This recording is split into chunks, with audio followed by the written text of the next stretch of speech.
Cha-ching. What's up, guys? Good afternoon. As you were logging on, you just heard Jeff randomly say cha-ching. Jeff, what was that? Man, I'm just excited to be here, Andrew. All right. Well, hey, welcome to The Breakdown. We're so glad you're hanging out with us on a Monday afternoon. You're probably supposed to be finishing up a report or something at work, but you're watching us on Instagram, and I appreciate you. So as we're waiting on some of you to log in, I just want to talk about yesterday for a minute. So, Oh, yeah. Jeff. I'm glad you brought that up.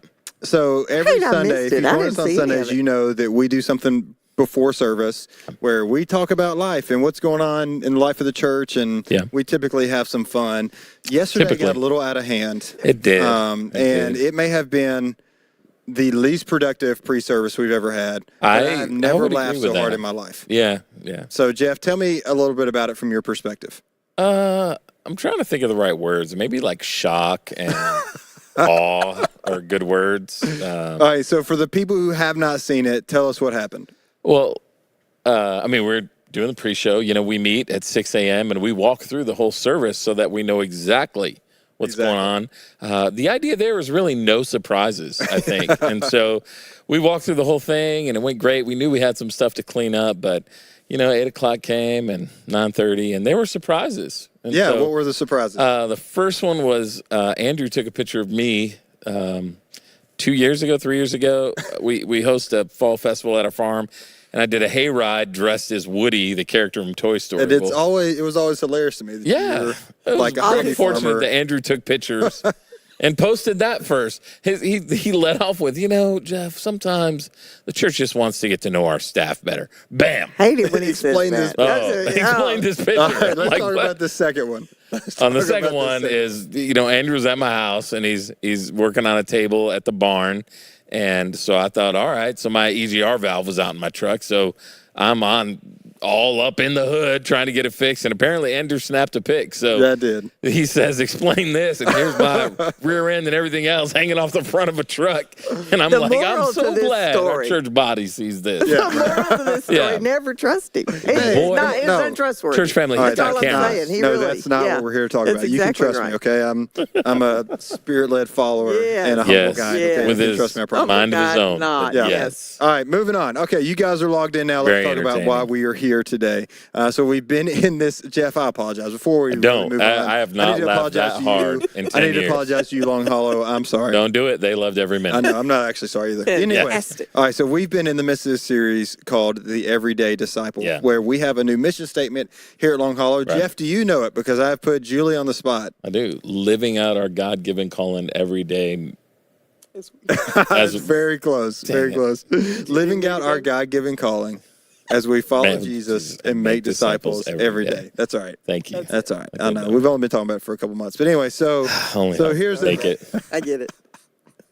All right. Fun fact. When Julie and I first started talking about the new mission statement, we have a couple of these stickers, and we actually had to tape the sticker to the prompter so that we wouldn't mess it up. Yeah. Anyways, I didn't give you a sticker to look at. All right. Anyway, the hits keep coming. We have a new mission statement, which is awesome. But then we needed to figure out, okay, how do we live this out? So we've started going through this series called The Everyday Disciple. Yeah. And throughout the course of the series, we have been talking about different discipleship traits or traits of a disciple that we want and we believe the Lord wants you to have and us to have as believers. So we want to be a spirit-led follower. So we want to be an intentional friend. We want to be a humble guide. And then yesterday, Pastor walked us through what it looks like to be a force for good. So, Julie, Jeff, I'd love to hear from you guys. When you think of a force for good, what comes to mind? Maybe personally what comes to mind, maybe a scripture that comes to mind. Yeah. What do you think? Julie, I'll let you go first. Ladies first. Thank you.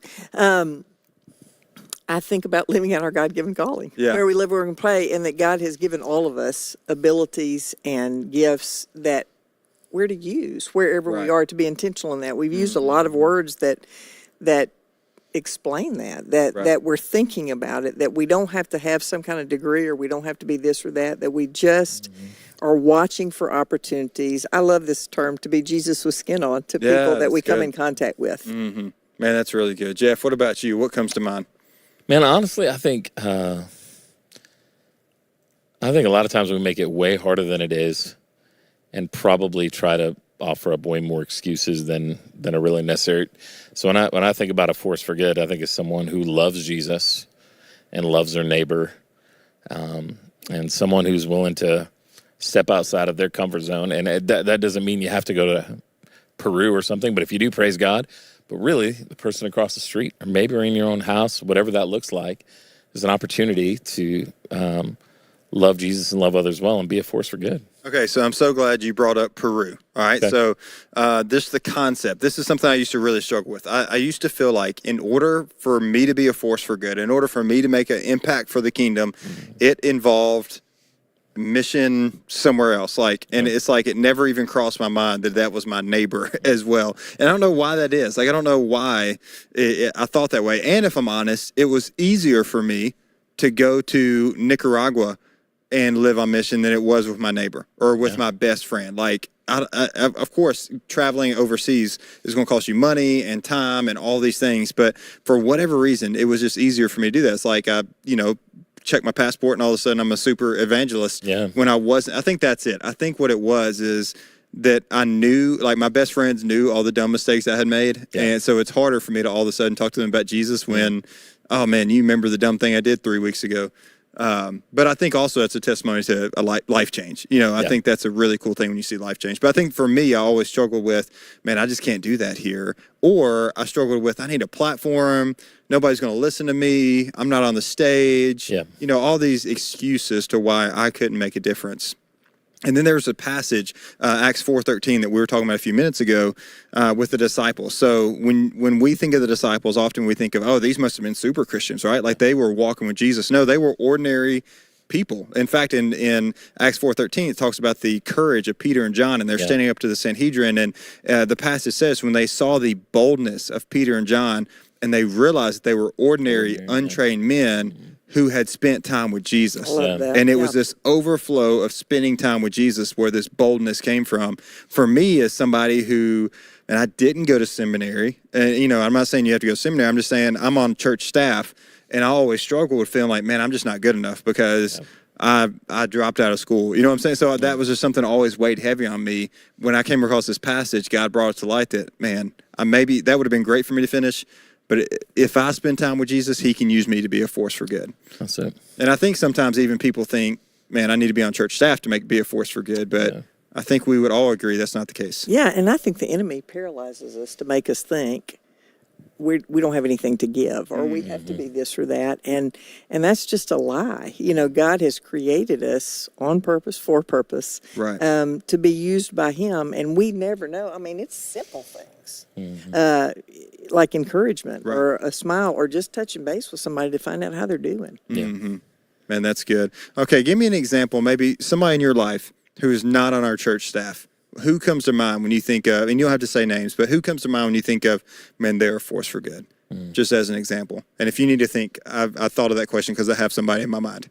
Can we say names? You can say names. I was Who you thinking, want to say? because yesterday... As long as you say it in the mic, Julie, because every time you turn your head, I can't hear you anymore. You can't? Oh, sorry about that. I was thinking about Tab and Danette Blankenship. Yeah, let's talk about them. Good folks, they yesterday were sharing a testimony about how Tab had just retired a couple of years ago, and someone asked him, what are you going to do now? He said, anything I want to do. And he said, and then it hit me. No, I need to use the gifts that I have for the Lord. And so they got so involved in the things that were happening with our missions team and taking things to hospitals and to people. Huge. And they have used their time. Danette serves up here. She's helped decorate for all of our events that we've had lately. I mean, they are using their God-given talents where they live, work, and play, and they are they're killing it. Yeah, okay, so let's talk about this. So Danette loves to cook. And she is phenomenal, y'all.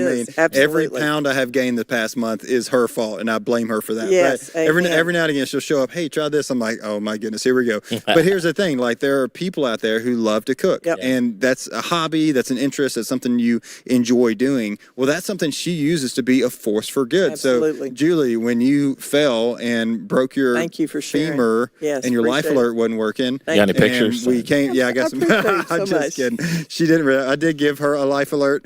Should I tell that story? Oh, whatever. Andrew. I mean, I'm not telling that story. I'm not telling that. Wouldn't be the worst thing you've done. Anyways, Julie, when you needed that, she was able to use that gift and that passion, something like cooking, to show and up. insisted, brought me a meal weekly. Just to love on us and minister to us. And it meant the world. And that's such a tangible way that somebody can use something they're interested in and they like and they enjoy to make a difference for the kingdom. So I want to reference something you said, and how beautiful. Listen, as you even hear that, we sit and think like, oh, that's cool as heck, and yet literally, she's living within her passions, and she's just doing what she feels like God is leading her to do. That comes with, and I'm following Jesus, and here's what I'm passionate about. Let me walk in that. Yeah, I think back to your statement about Peru and why it was easy. What is Pastor has a phrase for that? It's like transformation by aviation or something like that. Like we all do that. And I push global overseas trips. You should go. You should sign up today. I mean, it's life changing.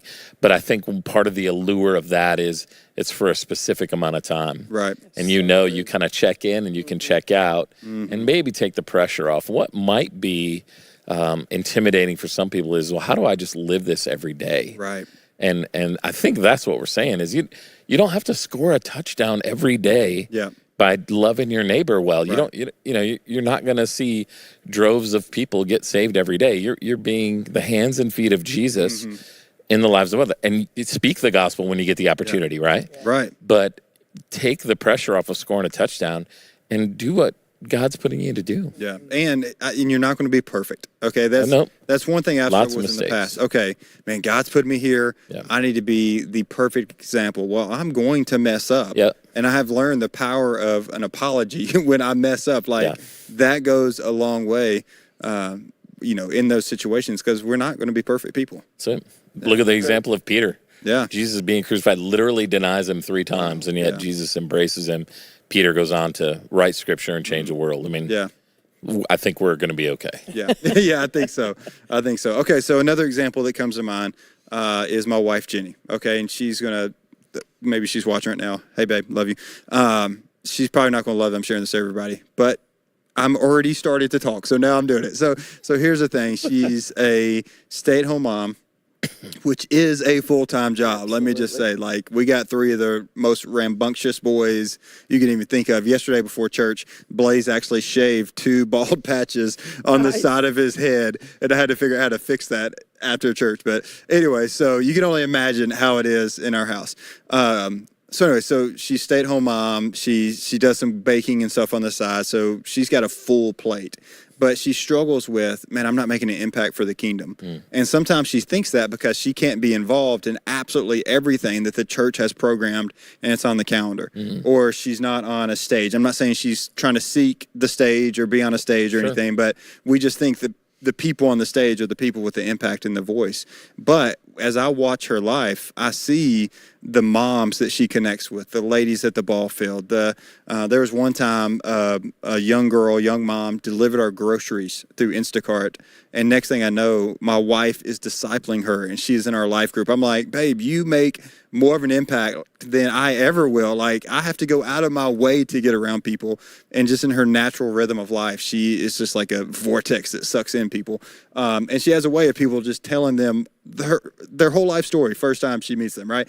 It's pretty impressive. But so she, struggles to think, man, she's not a force for good because she's just a stay-at-home mom. And that is the furthest thing from the truth. I see her living out her God-given calling as she follows Jesus and make disciples every day. And I think it's in the mundane. I think we overlook the power of being obedient just in your everyday life. Yeah. So what are some things that maybe come to mind when you think, what could it look like for us to be a force for good in our everyday life? Yeah, I think you're right. I think we overestimate the big moments. A stage moment or a Instagram live moment or whatever. Right. We overestimate those and way underestimate the subtle everyday opportunities.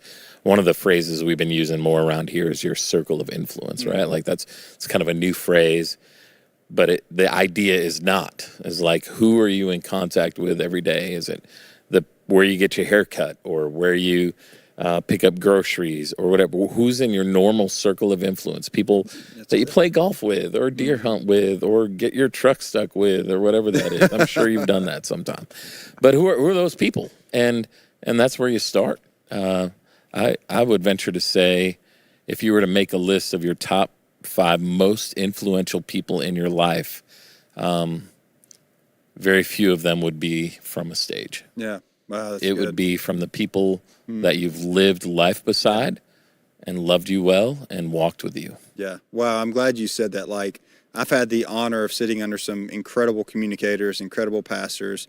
When I look back over who has had the most impact in my life, is people I walked with. Yes. It was the everyday people that God strategically put in my path. Wow.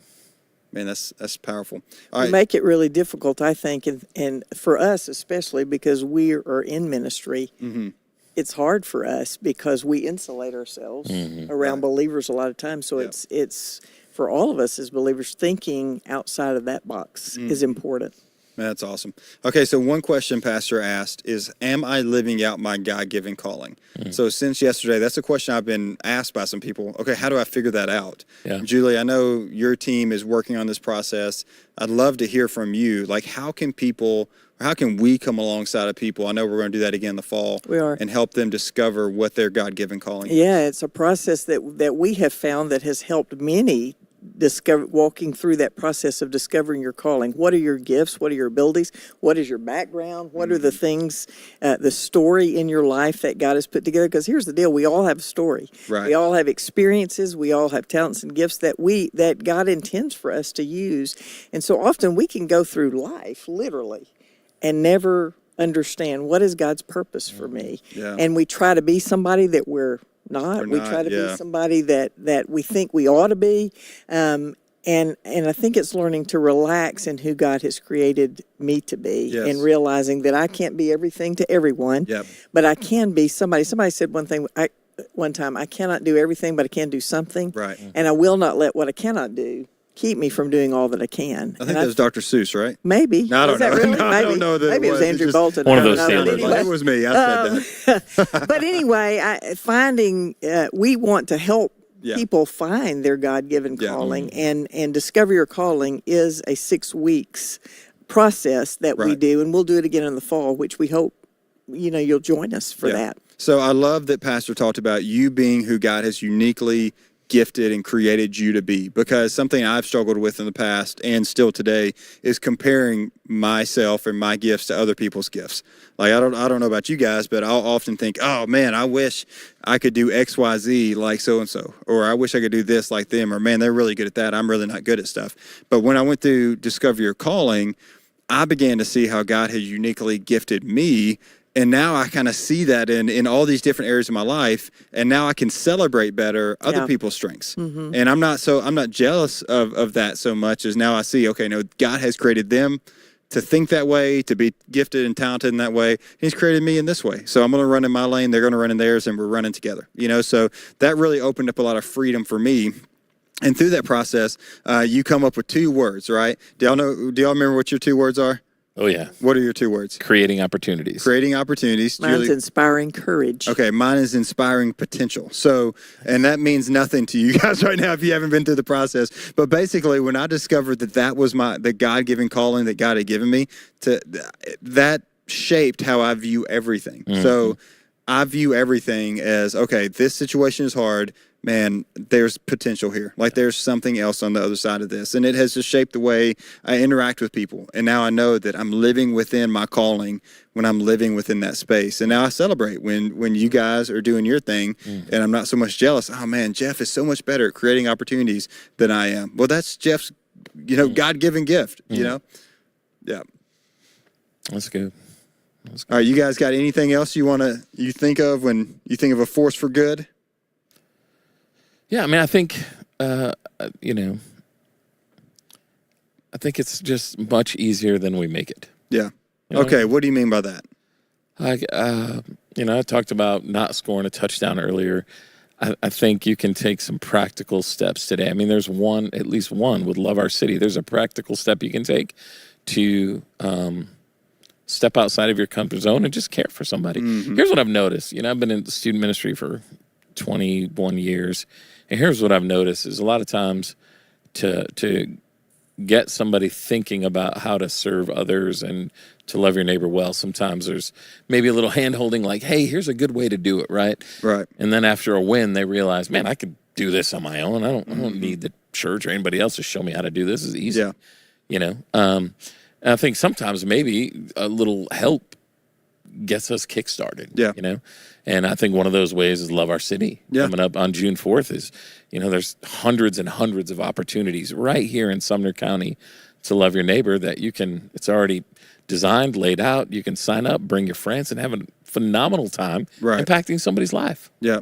You know. And what I love about those opportunities, I mean, exactly what you just said, but we come alongside of you, the church, and we help cultivate this opportunity. And then you figure out, just like you said, oh, wait, I could love my neighbor like all the time. This is something that you guys, the mission team, helped me discover in my own life. And then I remember when COVID happened, I'm like, okay, I now have a new mission field that I've had this whole time. I just didn't see it this way, which are my neighbors. So I can love on them and them and them and them and them. And you guys helped me see that, okay, here is my mission field. I don't have to travel. I can if God calls me to. Sure. I don't have to because I live here 24/7. Sure. And that's an opportunity right in front of me. Yeah. That's good. All right, Julie, you got any last thoughts here? She told me not to ask her that. So. Said, do not come to me at the end. And of course he did. So, yes, just make it easy. I mean, even as simple as ball games that we go to, you know, just life. Where you're we at. do life where we are. Live, work, and play. Yeah. Is our opportunity to do that. Yeah. Jeff, what about you? I see you stewing. Oh, I am, man. You're always thinking. I got something, Andrew. I didn't know how to beam it over to you. I'm just thinking, you know, sometimes we're better at listing all the things that we're not called to do, right? Like, hey, I'm not called to be an evangelist. Okay, we can talk about that. I'm not called to be a missionary. I'm not called to be whatever. Great. Let's do this, me included. Let's spend more time or less time on what we are not called to do and more time on what we can do. Yeah, that's good. Right? Like, hey, let's be less good at making excuses and better at finding ways to be a force for good. Oh man, that's so good. Maybe it's as simple as just making a list. Yeah. What are those things that I do well, or that I enjoy doing, or what is my passion? Oh, see, Start I'm so there. glad you said that. Okay, so long haul, this is what I want to challenge you to do as we begin to land the plane here. Let's make some lists. Julie just gave us homework, which I appreciate, and Jeff did. Okay, so what Julie said, what are some things you love? So is it like Danette, and you love cooking, you love hospitality, you love hosting people, you love sports, cutting grass. What I'd like, some of us love cutting grass, you know what I'm saying? Now, what are the things you love? What are the things you're passionate about? How can you use that for the kingdom of God right where you are? So you're not having to learn any new skill set. You're just simply being intentional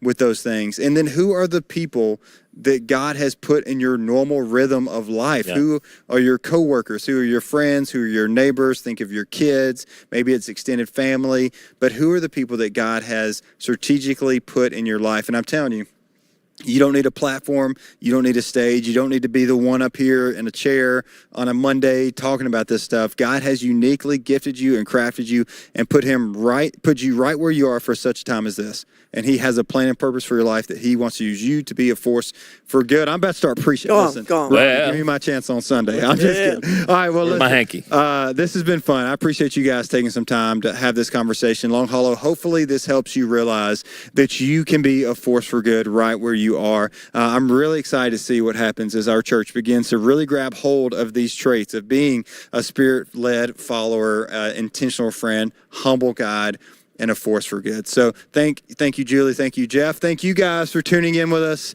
and we'll see you next time on The Breakdown.